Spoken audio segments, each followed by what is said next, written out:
नमस्कार। आप में से कई लोग सोच रहे होंगे कि टीटू बहुत दिनों बाद दिख रहा है। घर बैठा था, घर बैठे बैठे देश के हालात समझने की कोशिश कर रहा था।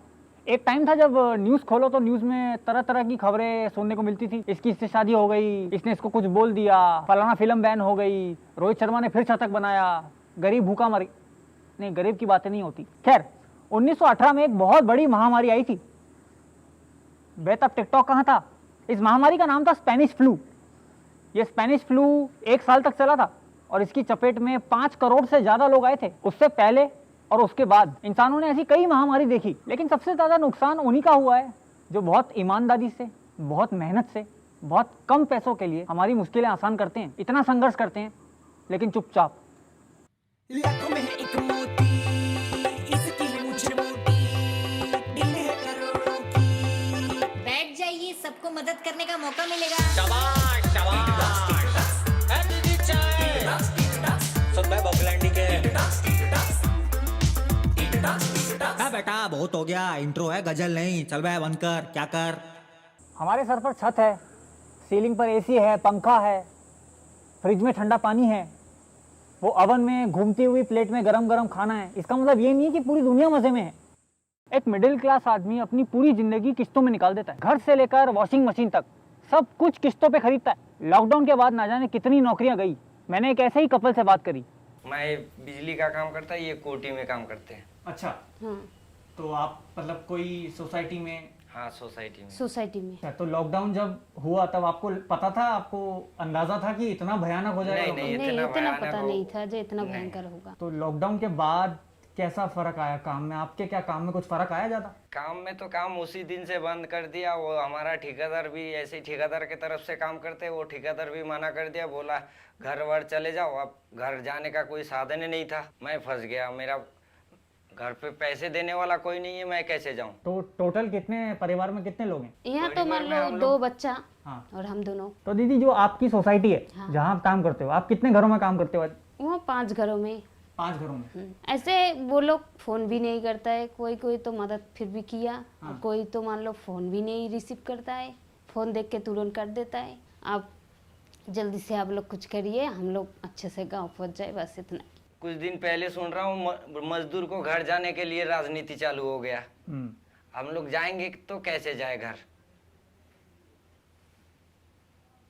3-4 बार फॉर्म भी भरा यहाँ थाने में। बहुत कुछ किया, अभी तक कुछ खबर अभी नहीं कुछ है। पता ही नहीं है कि हम घर जा पाएंगे या नहीं जा पाएंगे। जब भी फोन करते हैं घर, मम्मी पापा रोने लगता है, कुछ भी करो कैसे भी करके घर आ जाओ। तो आपने ये कोशिश नहीं की कि आप जहाँ काम करते हैं आप उनको बोल दें कि अरे? उनको बोला था, वो एकदम मना कर दिया, बोला अभी लॉकडाउन में घर जाओ, घर से आओ, फिर उसके बाद जो भी कुछ होगा वही। घर कैसे चले जाएं? खाने पीने वो का घर पैसे नहीं आप देता है, जैसे फोन जाना ही है नहीं जाओ। देता है, तो कैसे क्या करेंगे? क्योंकि रूम किराया भी देना है। अभी तो चलो रूम वाला अच्छा है, हमें निकाल नहीं दिया है। गया। अभी फिर से अगर लॉकडाउन हो जाएगा तो फिर हम पता नहीं क्या हो जाएंगे। क्या हो जाएंगे कुछ पता हमारा नहीं। कोई ठीक नहीं है।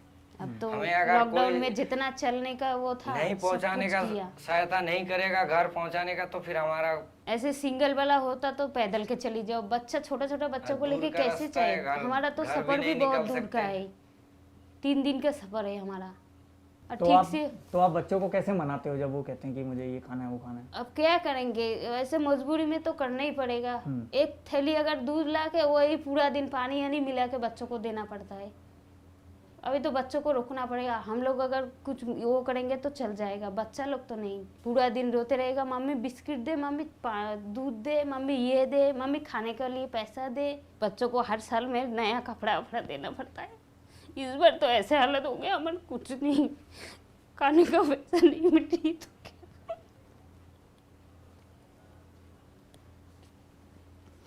क्या करेंगे इस बार? चलो भगवान का दुआ करेंगे जल्दी जल्दी ये बीमारी खत्म हो जाए और हम लोग आराम से घर पहुंच जाए, बस इतना ही दुआ है। आप लोग कुछ हेल्प करो। मेरा आप लोगों को ये बताने का मकसद सिर्फ इतना है कि कैसे हम जैसे लोगों में भी बहुत ताकत होती है। हमारे आसपास जितने भी लोग हैं, जैसे अखबार वाले, इस्त्री वाले, सब्जी वाले, दूध वाले, बर्तन मांजने वाली दीदी, सबकी कम से कम हफ्ते में 1 बार तो फोन करके खबर पूछ लें। अब अगली फसल है, नेक्स्ट मक्का बो रहे हैं, ज्वार बो रहे हैं, बिना दवाई के चल नहीं रही हैं। और दवाई के प्राइस बहुत महंगे हैं अब उसको लाएं कहाँ से? जब तक अनाज उसका नहीं बिकेगा किसान का, तो लाएगा कहाँ से? तो अभी ये बीच में ओले पड़े थे, बारिश हुई थी, यस, तो क्या उसमें बहुत नुकसान हुआ है। दोबारा से सब जो बोया है वो सब खत्म, जुतवाना पड़ेगा खेत में, और दोबारा से बीज लाना है, खाद लाना है। तो ऐसी स्थिति में कोई साथ दे रहा है आपका? नहीं, कहीं मार्केट बाजार कहीं कुछ लेने जाते हैं तो फिर पुलिस वाले आके रोक लेते हैं। टीवी पे अब किसानों की चर्चा होने लगी है, हाँ, लेकिन आपको लग रहा है ना कि ये सिर्फ चर्चा ही है? हमें तो यही लग रहा है, जब कोई हेल्प नहीं मिल रही किसी चीज़ की, क्योंकि एसी वाले कमरे में बैठ के कोई चर्चा करता है तो वो वहीं तक रह वो जाती वहीं तक रह जाती है।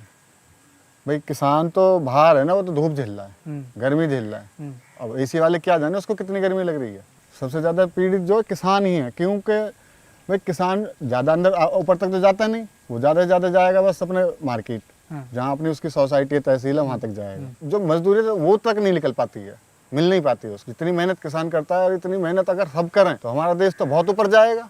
दिमाग में सोचना ये चाहिए कि भाई अगले आदमी को प्रॉब्लम है, तो उसकी कोई भी प्रॉब्लम है तो उसको थोड़ा बहुत, भाई सारी सॉल्व नहीं कर सकते तो थोड़ी सी तो कर सकते आप ही तो बता रहे थे इधर जियो का टावर लगा है। अब जियो का टावर लगा है तो टावर किस लिए होता है? फोन मिलाने के लिए होता है, हाँ, बस ये- इंटरनेट के लिए होता है। फोन करके खबर पूछो हाँ। कि कैसा चल रहा है, क्या दुख, कोई दिक्कत है, कुछ है तो बताओ हमें। हाँ, बस बस, सब अपने में लगे हैं, अपने जीवन में, किसी को कोई परवाह नहीं है। कोई परवाह नहीं, यही सिस्टम। आजकल इंटरनेट एक ऐसी जगह बन चुकी है जहाँ पे नफरत बहुत आसानी से दिख जाती है। हम लोग एक दूसरे को दुख पहुंचाने से पहले एक बार भी नहीं सोचते। अभी ये कुछ दिनों से हम लोग सुन ही रहे हैं और बोल भी रहे हैं, छक्का, हिजड़ा, यूं कर रहे हैं ना। देखते हैं इंटरनेट पे और रियल लाइफ में जिनको इतनी गालियां पड़ रही है, लॉकडाउन में उन पे क्या बीत रही है। अब लॉकडाउन है तो हमारे पास राशन की दिक्कत है। दिल्ली सरकार की योजना है कि आपको सरकारी स्कूल में जाइए, आपको खाना मिलेगा। तो मैं अगर इस लिहाज में सरकारी स्कूल की जाके लाइन में लगती हूँ तो सबकी नजरें मेरी तरफ होती है, और सब ये देखते हैं अरे हिजड़े भी लाइन में लगे हुए हैं, तुम्हें क्या जरूरत है लाइन में लगने की। सबका व्यवहार, सबका नजरिया, सबकी सोच एक अलग सी हो जाती है, और सब दूर दूर हटके खड़े होने लगते हैं, जबकि वो तो खाने की लाइन है। अगर भूख आपको लगती है तो भूख मुझे भी लगती है।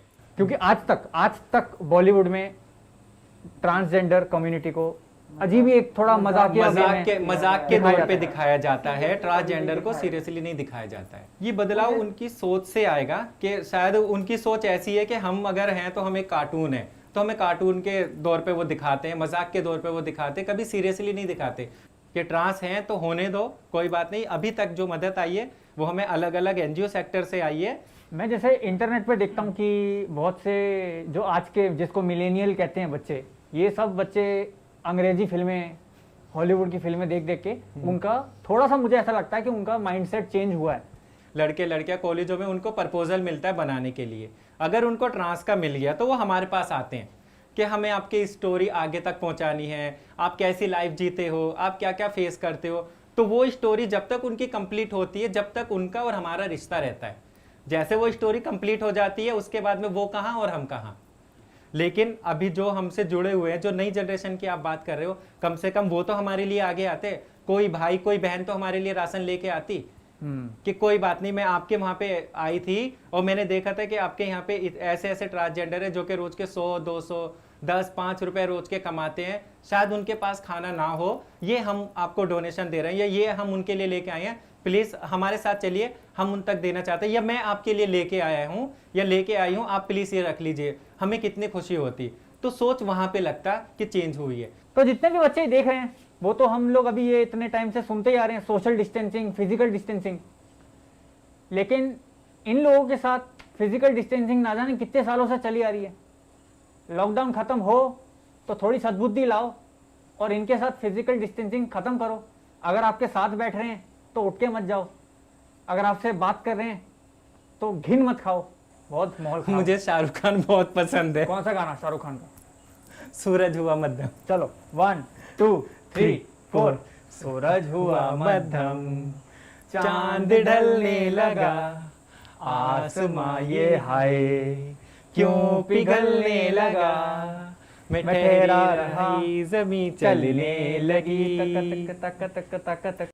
ये जो हमारे अगले मेहमान हैं, इनकी वजह से हमारे शरीर में कैल्शियम की कमी बिल्कुल नहीं आती। बनारस जाना चाहते थे अपने बीवी के पास, अपने परिवार के पास, लेकिन लॉकडाउन के चलते गांव क्यों जाना चाहते हैं आप लोग? इतने सारे लोग मैं देख रहा हूँ बाहर सब लोग गांव जाना चाहते हैं, क्यों जाना चाहते हैं? भैया मजबूरी है, कैसे कि हम लोग इतना दिन का यहाँ पर समय दिए हैं, बहुत ज़्यादा दिन से रह रहे हैं और खाने पीने का कोई बहुत किल्लत हो रही है। रूम किराया देना है, ज़मीन का रेंट देना है, हम दूर से आके यहाँ गाय पाले हैं। अब इनका पेट भरें कि अपना पेट भरें, मजबूरी है, इसलिए जाना पड़ रहा है भैया। नहीं सर, ऐसे तो हम दूध तो कॉलोनी में ऐसे बांटते हैं, लेकिन सारा चीज़ बंद होने से ऐसे दूध नुकसान हो जा रहा है। कभी गिराना पड़ रहा है, कभी कहीं सेलिंग हो जाता है, कोई दूधिया ले लेता है। जो आम जनता है वो क्या कहती है? वो उनको दूध चाहिए नहीं चाहिए क्या? वो तो चाहते हैं लेने के लिए, लेकिन अंदर जाने में दिक्कत है। जैसे कोई अंदर कॉलोनी में है, कहीं कोई फंसा है, तो पुलिस वाले रोक रहे हैं, फिर उसके बाद रोड पे भी निकलना मुश्किल हो जा रहा है। पास वगैरह की दिक्कत है, तो पास हम पे है नहीं। तो आप जिन लोगों को दूध देते हो, ए गाय, हाथ लगा लूं? हाँ लगा लीजिए, कोई नहीं। वो सांस ले रही है बहुत गहरी। अबे भाई, कुछ ये लॉकडाउन से पहले तो जनता लेती थी दूध आपसे, लॉकडाउन के बाद व्यवहार बदला है या वैसा ही एकदम? नहीं, बहुत बदल गया भैया। पहले तो हम लोगों को दूध देते थे, जैसे 2-4 लोग हमारा डेली का कस्टमर थे। वो सब लेते थे, लेकिन अब उनका व्यवहार एकदम से बदल गया। जैसे दूध सैनिटाइजर वो सब हम अच्छा से सुरक्षा से ले जाते हैं, ग्लव्स मास्क लगा के, तब भी वो लेना नहीं चाहते हैं। और ले भी लेते, कोई 1-2 कस्टमर अपना रेगुलर का है, ले लेते हैं, तो पेमेंट में गड़बड़ कर रहे हैं। बोलते हैं कि आगे से पेमेंट आएगा तो पेमेंट करेंगे। तो जिन लोगों को आप दूध देने जाते हैं, जिन लोगों को डिलीवरी करते हैं दूध, वो आपकी खबर पूछते हैं या आप नहीं पूछते? कोई नहीं, खबर तो कोई नहीं पूछता भैया। आप अपना ही सब सुनाते आप हम लोगों को। कोई खाली हाथ आए थे, हम खाली हाथ जाएंगे, खाली हाथ जाएंगे, बस प्यार के 2 गीत वही झील मिलाएंगे। अगर तुम्हारे हाथ में शक्ति होती कोरोना से लड़ने की, तो तुम सबसे पहले क्या करते इस बीमारी को देश से भगाने के लिए? कोरोना के लिए तो वैक्सीन हमारे हाथ में शक्ति होती तो लोगों में ऐसे वहम टाइप का या जो कुछ है कि गाय में कोरोना भी है, पशुओं में गाय को कोरोना हो गया। हाँ, ऐसा भी उनमें वहम है। तो इससे वो सब पैकेट का ही पसंद कर रहे हैं, खुला हुआ दूध अपना गाय का ऐसे लेने में आनाकानी कर रहे हैं। गोलू भाई, कुछ बोलोगे? तुम मुस्कुरा दिए, वही बहुत हो गया मेरे लिए। इन सब के बीच कुछ ऐसे भी लोग हैं जो बिना फल की चिंता किए दूसरों की मदद करते हैं दिन रात। इन्होंने पिछले 60 दिनों में लगातार रोज दिन रात लोगों को सड़कों पे खाना दिया है, उनकी झुग्गी झोपड़ियों में जाके उनको खाना दिया है।